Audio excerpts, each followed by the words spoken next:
Do you trust the new friends you meet on your travels? What if that trust could turn deadly? We are thrilled to introduce a gripping new series, The Dorrington Deed-Box by Arthur Morrison.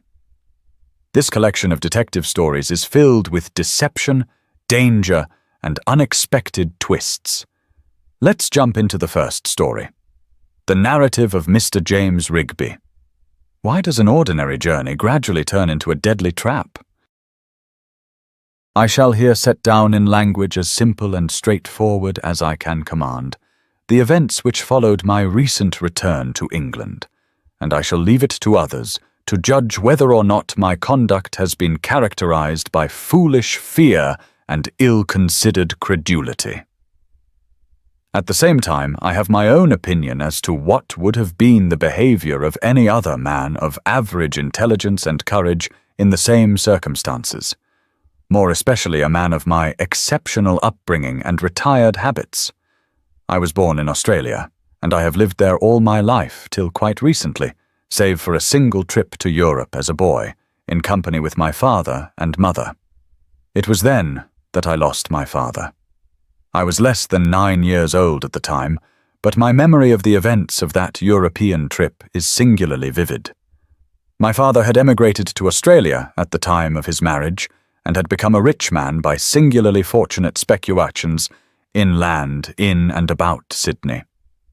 As a family, we were most uncommonly self-centered and isolated. From my parents, I never heard a word as to their relatives in England. Indeed, to this day, I do not as much as know what was the Christian name of my grandfather. I have often supposed that some serious family quarrel or great misfortune must have preceded or accompanied my father's marriage. Be that as it may, I was never able to learn anything of my relatives, either on my mother's or my father's side. Both parents, however, were educated people, and indeed I fancy that their habit of seclusion must first have arisen from this circumstance, since the colonists about them in the early days, excellent people as they were not as a class distinguished for extreme intellectual culture. My father had his library stocked from England and added to by fresh arrivals from time to time, and among his books he would pass most of his days, taking, however, now and again, an excursion with a gun in search of some new specimen to add to his museum of natural history, which occupied 3 long rooms in our house by the Lane Cove River. I was, as I have said, 8 years of age when I started with my parents on a European tour, and it was in the year 1873. We stayed but a short while in England at first arrival, intending to make a longer stay on our return from the continent. We made our tour, taking Italy last, and it was here that my father encountered a dangerous adventure. We were at Naples, and my father had taken an odd fancy for a picturesque-looking ruffian who had attracted his attention by a complexion unusually fair for an Italian, and in whom he professed to recognize a likeness to Tasso the poet.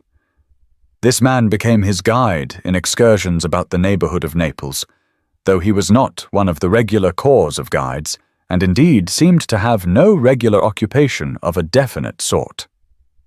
Tasso, as my father always called him, seemed a civil fellow enough, and was fairly intelligent, but my mother disliked him extremely from the first, without being able to offer any very distinct reason for her aversion. In the event, her instinct was proved true.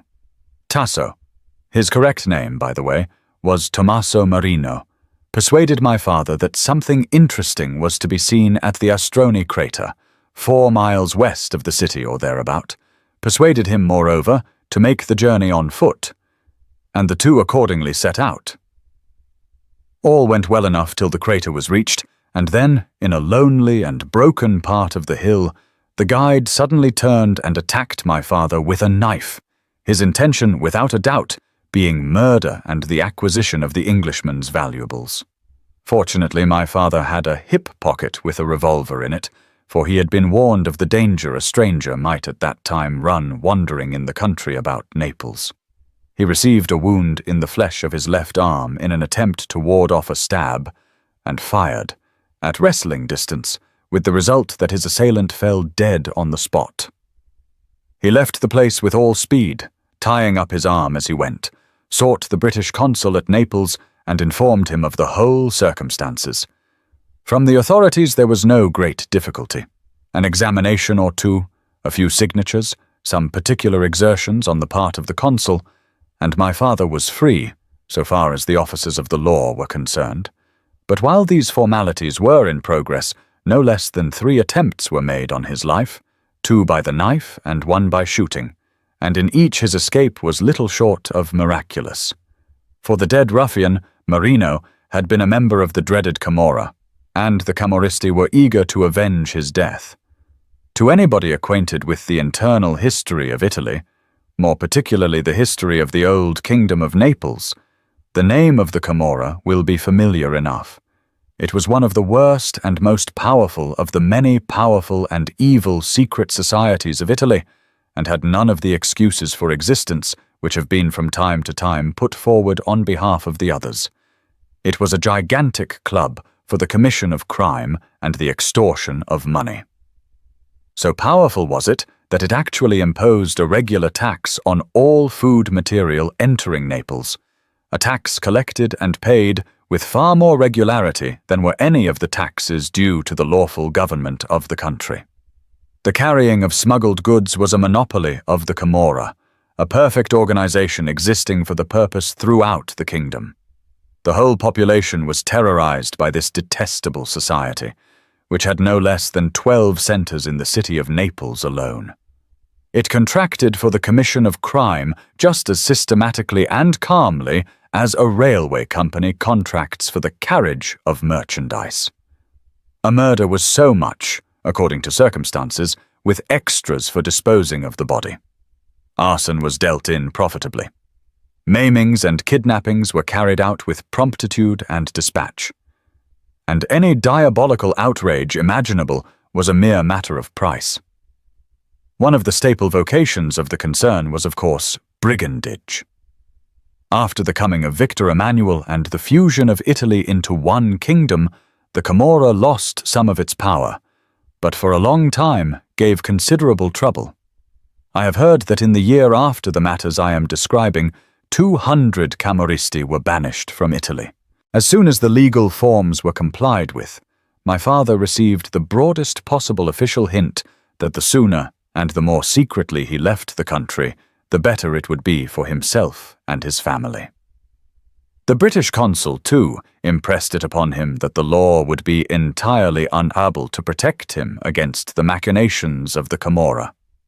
And indeed, it needed but little persuasion to induce us to leave, for my poor mother was in a state of constant terror lest we were murdered together in our hotel, so that we lost no time in returning to England and bringing our European trip to a close.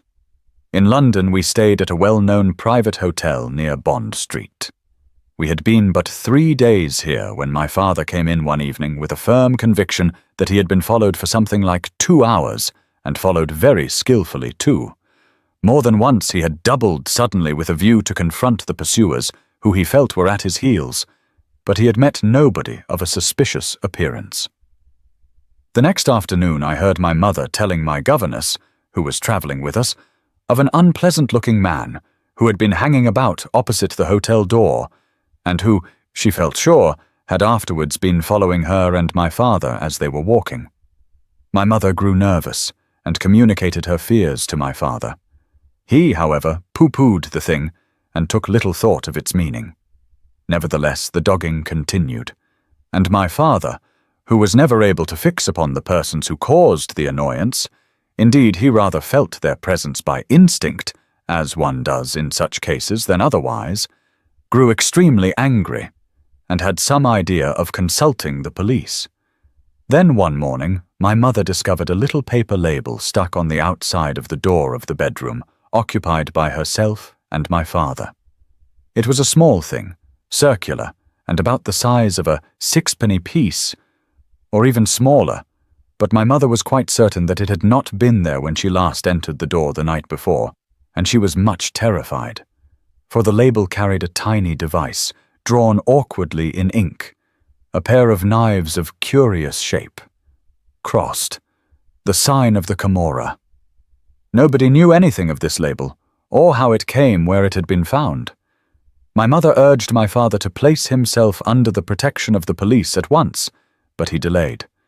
Indeed, I fancy he had a suspicion that the label might be the production of some practical joker staying at the hotel who had heard of his Neapolitan adventure, it was reported in many newspapers, and designed to give him a fright. But that very evening, my poor father was found dead, stabbed in a dozen places, in a short, quiet street, not 40 yards from the hotel. He had merely gone out to buy a few cigars of a particular brand, which he fancied, at a shop 2 streets away, and in less than half an hour of his departure, the police were at the hotel door with the news of his death, having got his address from letters in his pockets. It is no part of my present design to enlarge on my mother's grief, or to describe in detail the incidents that followed my father's death, for I am going back to this early period of my life merely to make more clear the bearings of what has recently happened to myself. It will be sufficient, therefore, to say that at the inquest the jury returned a verdict of willful murder against some person or persons unknown, that it was several times reported that the police had obtained a most important clue, and that being so, very naturally there was never any arrest. We returned to Sydney, and there I grew up. I should perhaps have mentioned ere this that my profession, or I should rather say my hobby, is that of an artist. Fortunately or unfortunately, as you may please to consider it, I have no need to follow any profession as a means of livelihood, but since I was 16 years of age, my whole time has been engrossed in drawing and painting. Were it not for my mother's invincible objection to parting with me, even for the shortest space of time, I should long ago have come to Europe to work and to study in the regular schools. As it was, I made shift to do my best in Australia, and wandered about pretty freely, struggling with the difficulties of moulding into artistic form the curious Australian landscape. There is an odd, desolate, uncanny note in characteristic Australian scenery, which most people are apt to regard as of little value for the purposes of the landscape painter, but with which I have always been convinced that an able painter could do great things. So I did my feeble best. 2 years ago my mother died. My age was then 28, and I was left without a friend in the world, and so far as I know, without a relative. I soon found it impossible any longer to inhabit the large house by the Lane Cove River. It was beyond my simple needs, and the whole thing was an embarrassment, to say nothing of the associations of the house with my dead mother, which exercised a painful and depressing effect on me. So I sold the house and cut myself adrift. For a year or more I pursued the life of a lonely vagabond in New South Wales, painting as well as I could its scattered forests of magnificent trees with their curious upturned foliage. Then, miserably dissatisfied with my performance, and altogether filled with a restless spirit, I determined to quit the colony and live in England, or at any rate somewhere in Europe. I would paint at the Paris schools, I promised myself, and acquire that technical mastery of my material that I now felt the lack of. The thing was no sooner resolved on than begun. I instructed my solicitors in Sydney to wind up my affairs and to communicate with their London correspondents in order that, on my arrival in England, I might deal with business matters through them. I had more than half resolved to transfer all my property to England, and to make the old country my permanent headquarters, and in 3 weeks from the date of my resolve, I had started. I carried with me the necessary letters of introduction to the London solicitors, and the deeds appertaining to certain land in South Australia, which my father had bought just before his departure on the fatal European trip. There was workable copper in this land, it had since been ascertained, and I believed I might profitably dispose of the property to a company in London. I found myself to some extent out of my element on board a great passenger steamer. It seemed no longer possible for me in the constant association of shipboard to maintain that reserve which had become with me a second nature. But so much had it become my nature that I shrank ridiculously from breaking it, For, grown man as I was, it must be confessed that I was absurdly shy, and indeed I fear little better than an overgrown schoolboy in my manner. But somehow I was scarce a day at sea before falling into a most pleasant acquaintanceship with another passenger, a man of 38 or 40, whose name was Dorrington. He was a tall, well-built fellow, rather handsome perhaps, except for a certain extreme roundness of face and fullness of feature. He had a dark military moustache and carried himself erect, with a swing as of a cavalryman, and his eyes had, I think, the most penetrating quality I ever saw. His manners were extremely engaging, and he was the only good talker I had ever met. He knew everybody and had been everywhere. His fund of illustration and anecdote was inexhaustible, and during all my acquaintance with him I never heard him tell the same story twice. Nothing could happen. Not a bird could fly by the ship, not a dish could be put on the table, but Dorrington was ready with a pungent remark and the appropriate anecdote. And he never bored nor wearied one. With all his ready talk, he never appeared unduly obtrusive, nor in the least egotistic. Mr. Horace Dorrington was altogether the most charming person I had ever met. Moreover, we discovered a community of taste in cigars. "By the way," said Dorrington to me one magnificent evening as we leaned on the rail and smoked, "Rigby isn't a very common name in Australia, is it? I seem to remember a case, 20 years ago or more, of an Australian gentleman of that name being very badly treated in London. Indeed, now I think of it, I'm not sure that he wasn't murdered. Ever hear anything of it?" "Yes," I said. "I heard a great deal, unfortunately. He was my father, and he was murdered." "Your father? There. I'm awfully sorry. Perhaps I shouldn't have mentioned it, but of course I didn't know." "Oh," I replied, "that's all right. It's so far back now that I don't mind speaking about it. It was a very extraordinary thing altogether." And then, feeling that I owed Dorrington a story of some sort, after listening to the many he had been telling me, I described to him the whole circumstances of my father's death. "Ah," said Dorrington when I had finished, "I have heard of the Camorra before this. I know a thing or two about it, indeed.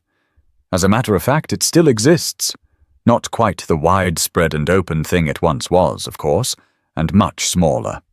But pretty active in a quiet way and pretty mischievous. They were a mighty bad lot, those Camorristi. Personally, I'm rather surprised that you heard no more of them. They were the sort of people who would rather any day murder 3 people than 1, and their usual idea of revenge went a good way beyond the mere murder of the offending party. They had a way of including his wife and family and as many relatives as possible. But at any rate you seem to have got off all right, though I'm inclined to call it rather a piece of luck than otherwise." Then, as was his invariable habit, he launched into anecdote. He told me of the crimes of the Mafia, that Italian secret society, larger even and more powerful than the Camorra, and almost as criminal. Tales of implacable revenge visited on father, son, and grandson in succession, till the race was extirpated. Then he talked of the methods, of the large funds at the disposal of the Camorra and the Mafia, and of the cunning patience with which their schemes were carried into execution. Of the victims who had discovered too late that their most trusted servants were sworn to their destruction, and of those who had fled to remote parts of the earth and hoped to be lost and forgotten, but who had been shadowed and slain with barbarous ferocity in their most trusted hiding places. Wherever Italians were, there was apt to be a branch of one of the societies, and one could never tell where they might or might not turn up. The 2 Italian forecastle hands on board at that moment might be members, and might or might not have some business in hand not included in their signed articles. I asked if he had ever come into personal contact with either of these societies or their doings. With the Camorra, no, though I know things about them that would probably surprise some of them, not a little.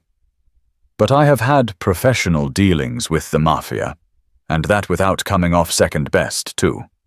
But it was not so serious a case as your father's, one of a robbery of documents and blackmail. Professional dealings? I queried. Dorrington laughed. Yes, he answered. I find I've come very near to letting the cat out of the bag. I don't generally tell people who I am when I travel about, and indeed I don't always use my own name, as I am doing now. Surely you've heard the name at some time or another? I had to confess that I did not remember it, but I excused myself by citing my secluded life and the fact that I had never left Australia since I was a child. Ah, he said, of course we should be less heard of in Australia. But in England we're really pretty well known, my partner and I. But come now, look me all over and consider, and I'll give you a dozen guesses and bet you a sovereign you can't tell me my trade. And it's not such an uncommon or unheard of trade neither. Guessing would have been hopeless, and I said so. He did not seem the sort of man who would trouble himself about a trade at all. I gave it up. Well, he said, I've no particular desire to have it known all over the ship, but I don't mind telling you. You'd find it out probably before long if you settle in the old country, that we are what is called private inquiry agents, detectives, secret service men, whatever you like to call it. Indeed, yes, indeed, and I think I may claim that we stand as high as any, if not a trifle higher. Of course I can't tell you, but you'd be rather astonished if you heard the names of some of our clients.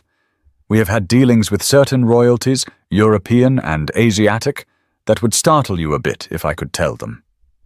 Dorrington and Hicks is the name of the firm, and we are both pretty busy men, though we keep going a regiment of assistants and correspondents. I have been in Australia 3 months over a rather awkward and complicated matter, but I fancy I've pulled it through pretty well, and I mean to reward myself with a little holiday when I get back. There, now you know the worst of me. And D and H present their respectful compliments, and trust that by unfailing punctuality and a strict attention to business, they may hope to receive your esteemed commands whenever you may be so unfortunate as to require their services. Family secrets extracted, cleaned, scaled, or stopped with gold. Special attention given to wholesale orders. He laughed and pulled out his cigar case. You haven't another cigar in your pocket, he said, or you wouldn't smoke that stump so low. Try one of these. I took the cigar and lit it at my remainder. Ah, then, I said, I take it that it is the practice of your profession that has given you such a command of curious and out-of-the-way information and anecdote. Plainly, you must have been in the midst of many curious affairs. Yes, I believe you, Dorrington replied. But as it happens, the most curious of my experiences I am unable to relate, since they are matters of professional confidence, such as I can tell I usually tell with altered names, dates and places. One learns discretion in such a trade as mine. As to your adventure with the Mafia now, is there any secrecy about that? Dorrington shrugged his shoulders. No, he said, none in particular. But the case was not particularly interesting. It was in Florence. The documents were the property of a wealthy American, and some of the Mafia rascals managed to steal them. It doesn't matter what the documents were. That's a private matter. But their owner would have parted with a great deal to get them back, and the Mafia held them for ransom. But they had such a fearful notion of the American's wealth, and of what he ought to pay, that badly as he wanted the papers back, he couldn't stand their demands, and employed us to negotiate and to do our best for him. I think I might have managed to get the things stolen back again. Indeed, I spent some time thinking a plan over, but I decided in the end that it wouldn't pay. If the Mafia were tricked in that way, they might consider it appropriate to stick somebody with a knife, and that was not an easy thing to provide against. So I took a little time and went another way to work. The details don't matter. They're quite uninteresting, and to tell you them would be to talk mere professional shop. There's a deal of dull and patient work to be done in my business. Anyhow, I contrived to find out exactly in whose hands the documents lay. He wasn't altogether a blameless creature, and there were 2 or 3 little things that, properly handled, might have brought him into awkward complications with the law. So I delayed the negotiations while I got my nets effectually round this gentleman, who was the president of that particular branch of the mafia, and when all was ready, I had a friendly interview with him and just showed him my hand of cards. They served as no other argument would have done, and in the end we concluded quite an amicable arrangement on easy terms for both parties, and my client got his property back, including all expenses at about 1/5 of the price he expected to have to pay. That's all. I learnt a deal about the mafia while the business lasted, and at that and other times I learnt a good deal about the Camorra too. Dorrington and I grew more intimate every day of the voyage, till he knew every detail of my uneventful little history, and I knew many of his own most curious experiences. In truth, he was a man with an irresistible fascination for a dull home bird like myself. With all his gaiety, he never forgot business, and at most of our stopping places he sent off messages by cable to his partner. As the voyage drew near its end, he grew anxious and impatient lest he should not arrive in time to enable him to get to Scotland for grouse shooting on the 12th of August. His one amusement, it seemed, was shooting, and the holiday he had promised himself was to be spent on a grouse moor which he rented in Perthshire. It would be a great nuisance to miss the 12th, he said, but it would apparently be a near shave. He thought, however, that in any case it might be done by leaving the ship at Plymouth and rushing up to London by the first train. Yes, he said, I think I shall be able to do it that way, even if the boat is a couple of days late. By the way, he added suddenly, why not come along to Scotland with me? You haven't any particular business in hand, and I can promise you a week or 2 of good fun. The invitation pleased me. It's very good of you, I said, and as a matter of fact, I haven't any very urgent business in London. I must see those solicitors I told you of, but that's not a matter of hurry. Indeed, an hour or 2 on my way through London would be enough. But as I don't know any of your party, and pooh-pooh, my dear fellow, answered Dorrington with a snap of his fingers. That's all right. I shan't have a party. There won't be time to get it together. 1 or 2 might come down a little later, but if they do, they'll be capital fellows. Delighted to make your acquaintance, I'm sure. Indeed, you'll do me a great favour if you'll come, else I shall be all alone, without a soul to say a word to. Anyway, I won't miss the 12th, if it's to be done by any possibility. You'll really have to come, you know. You've no excuse. I can lend you guns and anything you want, though I believe you've such things with you. Who is your London solicitor, by the way? Mowbray, of Lincoln's Inn Fields. Oh, Mowbray. We know him well. His partner died last year. When I say we know him well, I mean as a firm. I have never met him personally, though my partner, who does the office work, has regular dealings with him. He's an excellent man, but his managing clerk's frightful. I wonder Mowbray keeps him. Don't you let him do anything for you on his own hook. He makes the most disastrous messes, and I rather fancy he drinks. Deal with Mowbray himself. There's nobody better in London. And by the way, now I think of it, it's lucky you've nothing urgent for him, for he's sure to be off out of town for the 12th. He's a rare old gunner, and never misses a season. So that now you haven't a shade of an excuse for leaving me in the lurch, and will consider the thing settled. Settled accordingly it was, and the voyage ended uneventfully. But the steamer was late, and we left it at Plymouth, and rushed up to town on the 10th. We had 3 or 4 hours to prepare before leaving Euston by the night train. Dorrington's moor was a long drive from Crieff Station, and he calculated that at best we could not arrive there before the early evening of the following day, which would, however, give us comfortable time for a good long night's rest before the morning's sport opened. Fortunately, I had plenty of loose cash with me, so that there was nothing to delay us in that regard.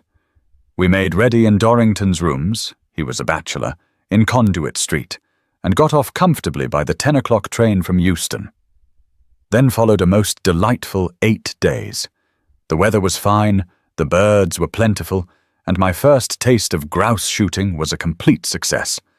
I resolved for the future to come out of my shell and mix in the world that contained such charming fellows as Dorrington, and such delightful sports as that I was then enjoying. But on the 8th day, Dorrington received a telegram calling him instantly to London. "It's a shocking nuisance," he said. "Here's my holiday either knocked on the head altogether or cut in two, and I fear it's the first rather than the second. It's just the way in such an uncertain profession as mine. There's no possible help for it, however. I must go, as you'd understand at once if you knew the case. But what chiefly annoys me is leaving you all alone." I reassured him on this point, and pointed out that I had, for a long time, been used to a good deal of my own company. Though indeed, with Dorrington away, life at the shooting lodge threatened to be less pleasant than it had been. "But you'll be bored to death here," Dorrington said, his thoughts jumping with my own. "But on the other hand, it won't be much good going up to town yet. Everybody's out of town, and Mowbray among them. There's a little business of ours that's waiting for him at this moment.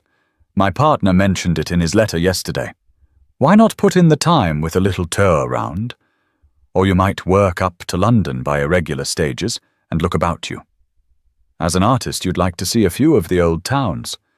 Probably Edinburgh, Chester, Warwick, and so on. It isn't a great programme, perhaps, but I hardly know what else to suggest. As for myself, I must be off as I am by the first train I can get." I begged him not to trouble about me, but to attend to his business. As a matter of fact, I was disposed to get to London and take chambers, at any rate for a little while, but Chester was a place I much wanted to see, a real old town, with walls round it, and I was not indisposed to take a day at Warwick. So in the end I resolved to pack up and make for Chester the following day, and from there to take train for Warwick. And in half an hour Dorrington was gone. Chester was all delight to me. My recollections of the trip to Europe in my childhood were vivid enough as to the misfortunes that followed my father, but of the ancient buildings we visited I remembered little. Now in Chester I found the medieval town I had so often read of. I wandered for hours together in the quaint old rows and walked on the city wall. The evening after my arrival was fine and moonlight, and I was tempted from my hotel.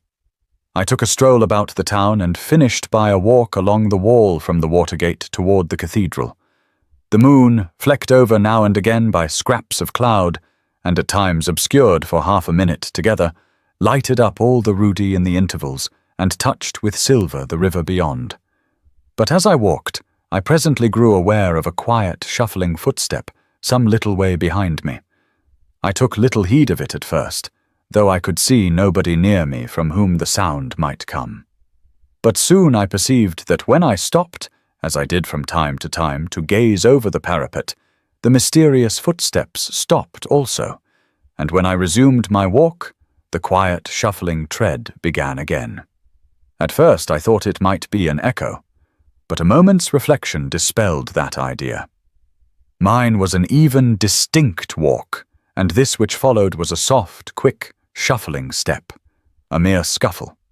Moreover, when, by way of test, I took a few silent steps on tiptoe, the shuffle still persisted. I was being followed. Now, I do not know whether or not it may sound like a childish fancy, but I confess I thought of my father. When last I had been in England as a child, my father's violent death had been preceded by just such followings. And now, after all these years, on my return, on the very first night I walked abroad alone, there were strange footsteps in my track. The walk was narrow, and nobody could possibly pass me unseen. I turned suddenly, therefore, and hastened back.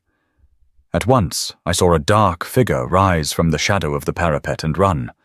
I ran too, but I could not gain on the figure, which receded farther and more indistinctly before me. One reason was that I felt doubtful of my footing on the unfamiliar track. I ceased my chase and continued my stroll. It might easily have been some vagrant thief, I thought, who had a notion to rush, at a convenient opportunity, and snatch my watch. But here I was, far past the spot where I had turned. There was the shuffling footstep behind me again. For a little while I feigned not to notice it. Then, swinging round as swiftly as I could, I made a quick rush. Useless again, for there in the distance scuttled that same indistinct figure, more rapidly than I could run. What did it mean? I liked the affair so little that I left the walls and walked toward my hotel. The streets were quiet. I had traversed two and was about emerging into one of the two main streets, where the rows are, when from the farther part of the dark street behind me, there came once more the sound of the now unmistakable footstep. I stopped. The footsteps stopped also. I turned and walked back a few steps, and as I did it, the sounds went scuffling away at the far end of the street. It could not be fancy. It could not be chance. For a single incident, perhaps such an explanation might serve, but not for this persistent recurrence. I hurried away to my hotel, resolved, since I could not come at my pursuer, to turn back no more. But before I reached the hotel, there were the shuffling footsteps again, and not far behind. It would not be true to say that I was alarmed at this stage of the adventure, but I was troubled to know what it all might mean, and altogether puzzled to account for it. I thought a great deal, but I went to bed and rose in the morning no wiser than ever. Whether or not it was a mere fancy induced by the last night's experience, I cannot say, but I went about that day with a haunting feeling that I was watched, and to me the impression was very real indeed. I listened often, but in the bustle of the day, even in quiet old Chester, the individual characters of different footsteps were not easily recognizable. Once, however, as I descended a flight of steps from the rows, I fancied I heard the quick shuffle in the curious old gallery I had just quitted. I turned up the steps again and looked. There was a shabby sort of man looking in one of the windows, and leaning so far as to hide his head behind the heavy oaken pilaster that supported the building above. It might have been his footstep, or it might have been my fancy. At any rate, I would have a look at him. I mounted the top stair, but as I turned in his direction, the man ran off, with his face averted and his head ducked, and vanished down another stair. I made all speed after him, but when I reached the street he was nowhere to be seen. What could it all mean? The man was rather above the middle height, and he wore one of those soft felt hats familiar on the head of the London organ grinder. Also his hair was black and bushy, and protruded over the back of his coat collar. Surely this was no delusion. Surely I was not imagining an Italian aspect for this man simply because of the recollection of my father's fate. Perhaps I was foolish, but I took no more pleasure in Chester. The embarrassment was a novel one for me, and I could not forget it. I went back to my hotel, paid my bill, sent my bag to the railway station, and took train for Warwick by way of Crewe. It was dark when I arrived, but the night was near as fine as last night had been at Chester. I took a very little late dinner at my hotel and fell into a doubt what to do with myself. One rather fat and very sleepy commercial traveller was the only other customer visible, and the billiard room was empty. There seemed to be nothing to do but to light a cigar and take a walk. I could just see enough of the old town to give me good hopes of tomorrow's sightseeing. There was nothing visible of quite such an interesting character as one might meet in Chester, but there were a good few fine old 16th century houses, and there were the two gates with the chapels above them. But of course the castle was the great showplace, and that I should visit on the morrow, if there were no difficulties as to permission. There were some very fine pictures there, if I remembered aright what I had read. I was walking down the incline from one of the gates, trying to remember who the painters of these pictures were, besides Van Dyck and Holbein, when that shuffling step was behind me again. I admit that it cost me an effort this time to turn on my pursuer. There was something uncanny in that persistent, elusive footstep, and indeed there was something alarming in my circumstances, dogged thus from place to place, and unable to shake off my enemy, or to understand his movements or his motive. turn I did, however, and straightway the shuffling step went off at a hastened pace in the shadow of the gate. This time I made no more than 6 steps back. I turned again and pushed my way to the hotel. And as I went, the shuffling step came after. The thing was serious. There must be some object in this unussing watching, and the object could bode no good to me. Plainly some unseen eye had been on me the whole of that day, had noted my goings and comings, and my journey from Chester. Again, and irresistibly, the watchings that preceded my father's death came to mind, and I could not forget them. I could have no doubt now that I had been closely watched from the moment I had set foot at Plymouth. But who could have been waiting to watch me at Plymouth, when indeed I had only decided to land at the last moment? Then I thought of the 2 Italian forecastle hands on the steamer, the very men whom Dorrington had used to illustrate in what unexpected quarters members of the terrible Italian secret societies might be found. And the Camorra was not satisfied with single revenge. It destroyed the son after the father, and it waited for many years, with infinite patience and cunning. Dogged by the steps, I reached the hotel and went to bed. I slept but fitfully at first, though better rest came as the night wore on. In the early morning I woke with a sudden shock, and with an indefinite sense of being disturbed by somebody about me. The window was directly opposite the foot of the bed, and there, as I looked, was the face of a man, dark, evil, and grinning, with a bush of black hair about his uncovered head, and small rings in his ears. It was but a flash, and the face vanished. I was struck by the terror that one so often feels on a sudden and violent awakening from sleep, and it was some seconds ere I could leave my bed and get to the window. My room was on the 1st floor, and the window looked down on a stable yard. I had a momentary glimpse of a human figure leaving the gate of the yard, and it was the figure that had fled before me in the Rose, at Chester. A ladder belonging to the yard stood under the window, and that was all. I rose and dressed. I could stand this sort of thing no longer. If it were only something tangible, if there were only somebody I could take hold of and fight with if necessary, it would not have been so bad.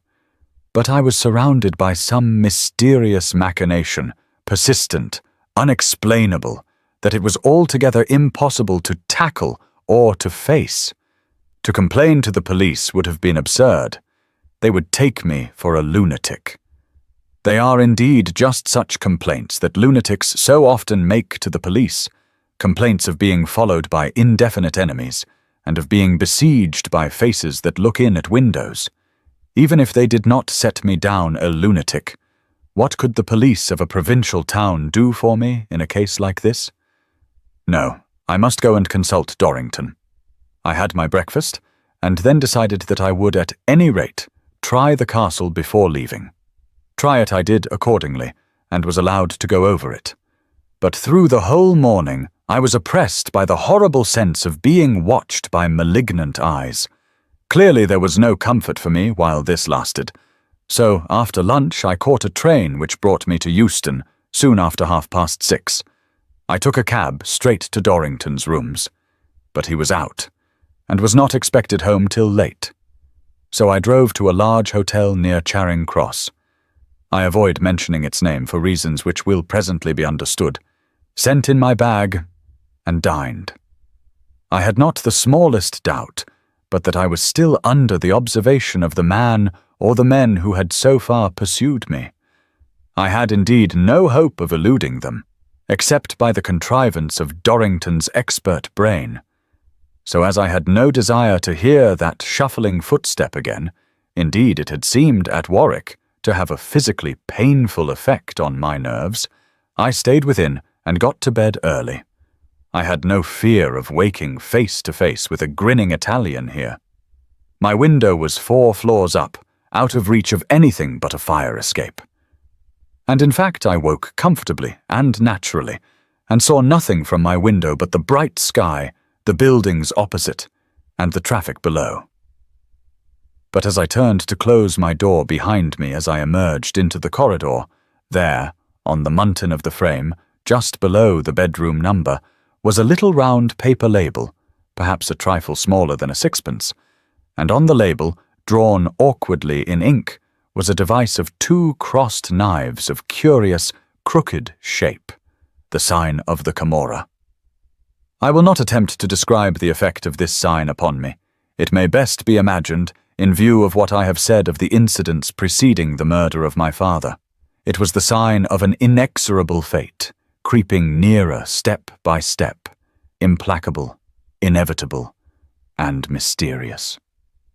In little more than 12 hours after seeing that sign, my father had been a mangled corpse. One of the hotel servants passed as I stood by the door, and I made shift to ask him if he knew anything of the label. He looked at the paper, and then, more curiously, at me, but he could offer no explanation. I spent little time over breakfast, and then went by cab to Conduit Street. I paid my bill and took my bag with me. Dorrington had gone to his office, but he had left a message that if I called I was to follow him, and the office was in Bedford Street, Covent Garden. I turned the cab in that direction forthwith. "Why?" said Dorrington as we shook hands. "I believe you look a bit out of sorts. Doesn't England agree with you?" "Well," I answered, "it has proved rather trying so far." And then I described, in exact detail, my adventures as I have set them down here. Dorrington looked grave. "It's really extraordinary," he said. "Most extraordinary. And it isn't often that I call a thing extraordinary neither, with my experience. But it's plain something must be done. Something to gain time, at any rate. We're in the dark at present, of course, and I expect I shall have to fish about a little before I get at anything to go on. In the meantime, I think you must disappear as artfully as we can manage it." He sat silent for a little while, thoughtfully tapping his forehead with his fingertips. "I wonder," he said presently, "whether or not those Italian fellows on the steamer are in it or not. I suppose you haven't made yourself known anywhere, have you?" "Nowhere. As you know, you've been with me all the time till you left the moor, and since then I have been with nobody and called on nobody." "Now there's no doubt it's the Camorra," Dorrington said. "That's pretty plain. I think I told you on the steamer that it was rather wonderful that you had heard nothing of them after your father's death. What has caused them all this delay, there's no telling. They know best themselves.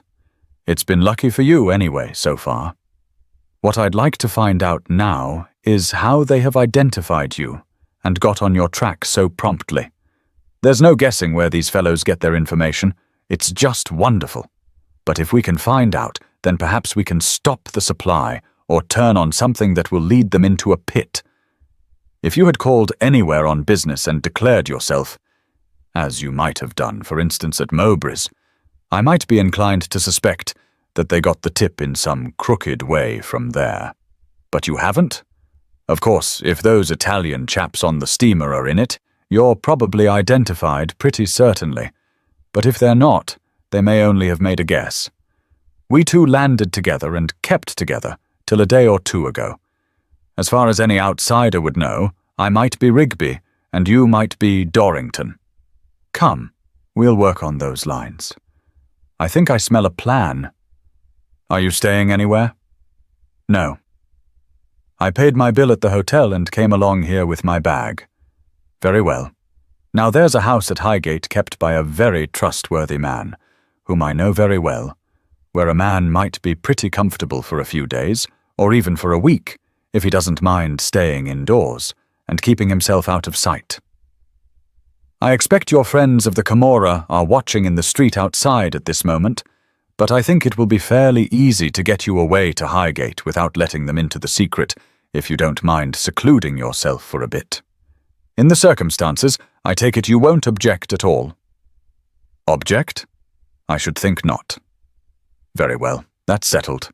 You can call yourself Dorrington or not, as you please, though perhaps it will be safest not to shout Rigby too loud. But as for myself, For a day or two at least, I'm going to be Mr. James Rigby. Have you your card case handy? Yes, here it is. But then, as to taking my name, won't you run serious risk? Dorrington winked merrily. I've run a risk or two before now, he said, in course of my business. And if I don't mind the risk, you needn't grumble, for I warn you I shall charge for risk when I send you my bill. And I think I can take care of myself fairly well, even with the Camorra about. I shall take you to this place at Highgate, and then you won't see me for a few days. It won't do for me, in the character of Mr. James Rigby, to go dragging a trail up and down between this place and your retreat. You've got some other identifying papers, haven't you? Yes, I have. I produced the letter from my Sydney lawyers to Mowbray, and the deeds of the South Australian property from my bag. Ah, said Dorrington, I'll just give you a formal receipt for these, since they're valuable. It's a matter of business, and we'll do it in a business-like way. I may want something solid like this to support any bluff I may have to make. A mere case of cards won't always act, you know? It's a pity old Mowbray's out of town, for there's a way in which he might give a little help, I fancy. But never mind. Leave it all to me. There's your receipt. Keep it snug away somewhere, where inquisitive people can't read it. He handed me the receipt, and then took me to his partner's room and introduced me.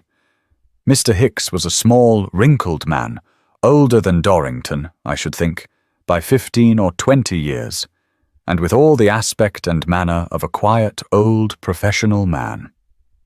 Dorrington left the room, and presently returned with his hat in his hand. Yes, he said, there's a charming, dark gentleman with a head like a mop, and rings in his ears, skulking about at the next corner. If it was he who looked in at your window, I don't wonder you were startled. His dress suggests the organ-grinding interest, but he looks as though cutting a throat would be more in his line than grinding a tune, and no doubt he has friends as engaging as himself close at call. If you'll come with me now, I think we shall give him the slip. I have a growler ready for you. A hansom's a bit too glassy and public. Pull down the blinds and sit back when you get inside. He led me to a yard at the back of the building wherein the office stood, from which a short flight of steps led to a basement. We followed a passage in this basement till we reached another flight, and ascending these, we emerged into the corridor of another building. Out at the door at the end of this, and we passed a large block of model dwellings, and were in Bedfordbury. Here a four-wheeler was waiting, and I shut myself in it without delay. I was to proceed as far as King's Cross in this cab Dorrington had arranged, and there he would overtake me in a swift hansom. It fell out as he had settled, and dismissing the hansom, he came the rest of the journey with me in the four-wheeler. We stopped at length before one of a row of houses, apparently recently built, houses of the over-ornamented, gabled and tiled sort that abound in the suburbs. Crofting is the man's name, Dorrington said, as we alighted. He's rather an odd sort of customer, but quite decent in the main, and his wife makes coffee such as money won't buy in most places. A woman answered Dorrington's ring, a woman of most extreme thinness. Dorrington greeted her as Mrs. Crofting, and we entered. "We've just lost our servant again, Mr. Dorrington," the woman said in a shrill voice, "and Mr. Crofting ain't at home. But I'm expecting him before long." "I don't think I need wait to see him, Mrs. Crofting," Dorrington answered. "I'm sure I can't leave my friend in better hands than yours. I hope you've a vacant room. Well, for a friend of yours, Mr. Dorrington, no doubt we can find room." "That's right. My friend Mr. Dorrington gave me a meaning look. Mr. Phelps would like to stay here for a few days. He wants to be quite quiet for a little. Do you understand?" "Oh yes, Mr. Dorrington, I understand." "Very well then. Make him as comfortable as you can, and give him some of your very best coffee. I believe you've got quite a little library of books, and Mr. Phelps will be glad of them. Have you got any cigars?" Dorrington added, turning to me. "Yes, there are some in my bag." "Then I think you'll be pretty comfortable now. Goodbye. I expect you'll see me in a few days, or at any rate you'll get a message. Meantime, be as happy as you can." Dorrington left, and the woman showed me to a room upstairs, where I placed my bag. In front, on the same floor, was a sitting room, with, I suppose, some 200 or 300 books, mostly novels, on shelves. The furniture of the place was of the sort one expects to find in an ordinary lodging house: horsehair sofas, loo tables, lustres, and so forth. Mrs. Crofting explained to me that the customary dinner hour was 2, but that I might dine when I liked. I elected, however, to follow the custom of the house, and sat down to a cigar and a book. At 2 o'clock the dinner came, and I was agreeably surprised to find it a very good one, much above what the appointments of the house had led me to expect. Plainly, Mrs. Crofting was a capital cook. There was no soup, but there was a very excellent sole, and some well-done cutlets with peas, and an omelette. Also a bottle of Bass. Come, I felt that I should not do so badly in this place after all. I trusted that Dorrington would be as comfortable in his half of the transaction, bearing my responsibilities and troubles. I had heard a heavy, blundering tread on the floor below, and judged from this that Mr. Crofting had returned. After dinner, I lit a cigar, and Mrs. Crofting brought her coffee. Truly it was excellent coffee, and brewed as I like it, strong and black, and plenty of it. It had a flavour of its own, too, novel, but not unpleasing. I took one cupful, and brought another to my side as I lay on the sofa with my book. I had not read 6 lines before I was asleep. I woke with a sensation of numbing cold in my right side, a terrible stiffness in my limbs, and a sound of loud splashing in my ears. All was pitch dark, and what was this? Water! Water all about me. I was lying in 6 inches of cold water, and more was pouring down upon me from above. My head was afflicted with a splitting ache. But where was I? Why was it dark? And whence all the water? I staggered to my feet and instantly struck my head against a hard roof above me. I raised my hand. There was the roof, or whatever place it was, hard, smooth, and cold, and little more than 5 feet from the floor, so that I bent as I stood. I spread my hand to the side. That was hard, smooth, and cold too. And then the conviction struck me like a blow. I was in a covered iron tank, and the water was pouring in to drown me. I dashed my hands frantically against the lid and strove to raise it. It would not move.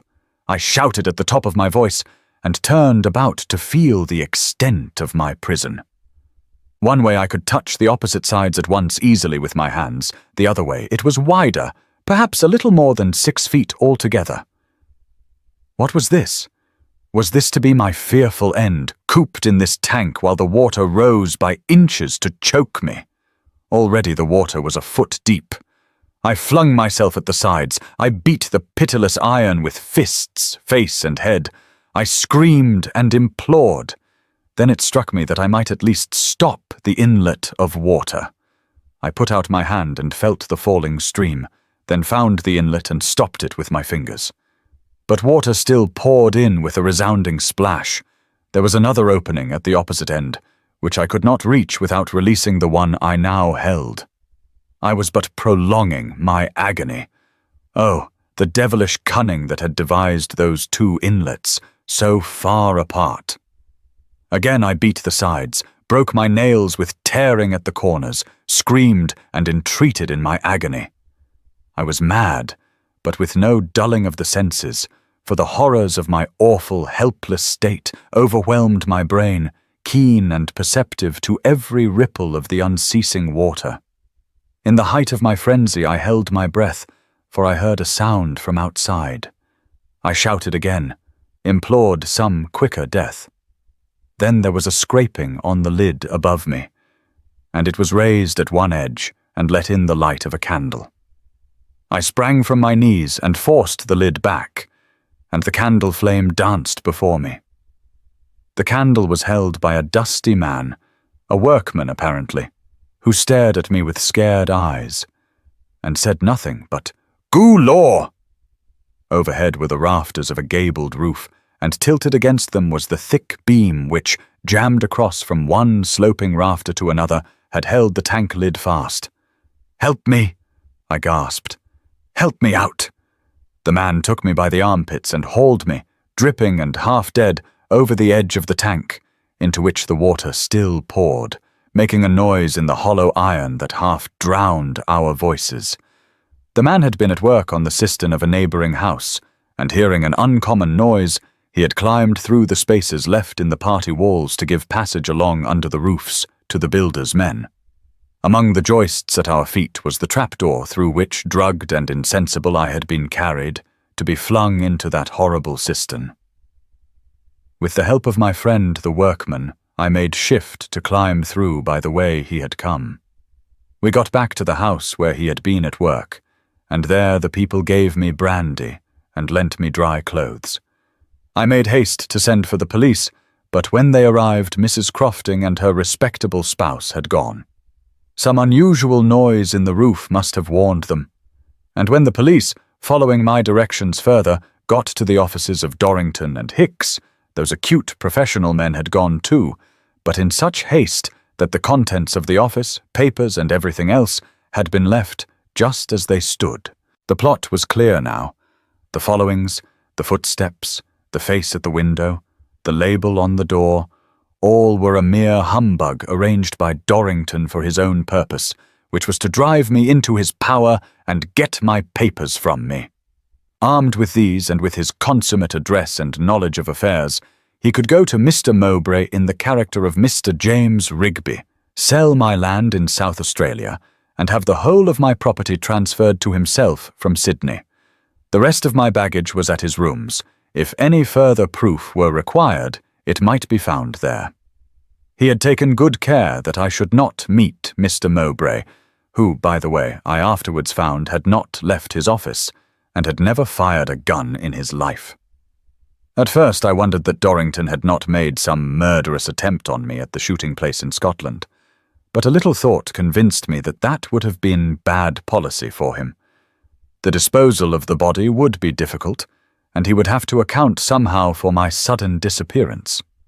Whereas, by the use of his Italian assistant and his murder apparatus at Highgate, I was made to efface my own trail, and could be got rid of in the end with little trouble, for my body, stripped of everything that might identify me, would be simply that of a drowned man unknown, whom nobody could identify. The whole plot was contrived upon the information I myself had afforded Dorrington during the voyage home. And it all sprang from his remembering the report of my father's death. When the papers in the office came to be examined, their each step in the operations was plainly revealed. There was a code telegram from Suez directing Hicks to hire a grouse moor. There were telegrams and letters from Scotland giving directions as to the later movements. Indeed, the thing was displayed completely. The business of Dorrington and Hicks had really been that of private inquiry agents, and they had done much bona fide business. But many of their operations had been of a more than questionable sort. And among their papers were found complete sets, neatly arranged in dockets, each containing in skeleton a complete history of a case. Many of these cases were of a most interesting character, and I have been enabled to piece together, out of the material thus supplied, the narratives which will follow this. As to my own case, it only remains to say that as yet neither Dorrington, Hicks, nor the Croftings have been caught. They played in the end for a high stake. They might have made 6 figures of me if they had killed me, and the first figure would not have been a 1. And they lost by a mere accident. But I have often wondered how many of the bodies which the coroner's juries of London have returned to be found drowned were drowned, not where they were picked up, but in that horrible tank at Highgate. What the drug was that gave Mrs. Crofting's coffee its value in Dorrington's eyes, I do not know, but plainly it had not been sufficient in my case to keep me unconscious against the shock of cold water till I could be drowned altogether. Months have passed since my adventure, but even now I sweat at the sight of an iron tank. Trust can be fatal. Anyone, anywhere. Yet people often fall into traps without even realizing it. Dear listeners, did you enjoy today's story? We'd love to hear your thoughts. Feel free to share them in the comments. Don't forget to like, share, and subscribe for more thrilling mysteries. See you next time as we uncover more intriguing cases.